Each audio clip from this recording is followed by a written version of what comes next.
Perbedaan kohesi dan koherensi beserta contohnya oleh Muhammad Pasha Fitrianto. Kohesi dan koherensi adalah dua jenis sifat yang biasanya ada pada sebuah paragraf dengan tema penulisan yang terhubung atau timbal balik. Namun, beberapa orang tak memahami apa perbedaan kohesi dan koherensi ini. Sebab, untuk memahaminya diperlukan ketelitian dalam membaca. Dikutip dari buku Konsep Dasar Bahasa Indonesia oleh Nanda Saputra dan Mariana 2020-65, sifat kohesi merujuk pada pertautan bentuk paragraf, sedangkan koherensi merujuk pada pertautan makna dari suatu paragraf. Apa perbedaan kohesi dan koherensi?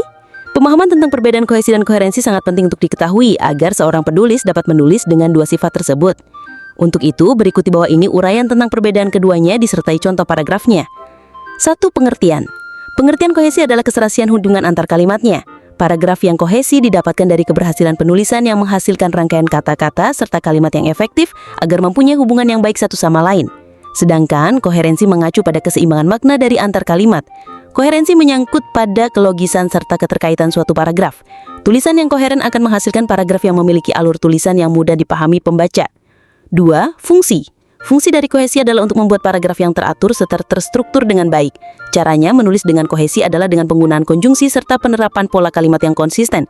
Sementara itu, koherensi berfungsi untuk menjaga kelogisan makna serta kesinambungan ide dari suatu tulisan. Penulisan yang koherensi membantu agar suatu tulisan menjadi terhubung dan tidak pecah-pecah.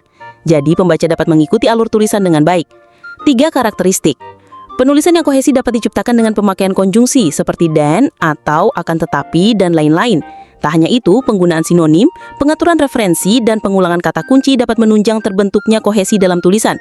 Sedangkan koherensi bisa dihadirkan dengan memakai pikiran yang terorganisir dalam menulis rangkaian kata.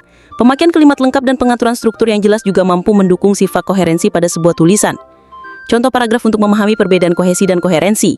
Untuk dapat lebih paham tentang perbedaan dari sifat kohesi dan koherensi, berikut contoh paragraf serta penjelasannya. Contoh paragraf yang tidak koheren.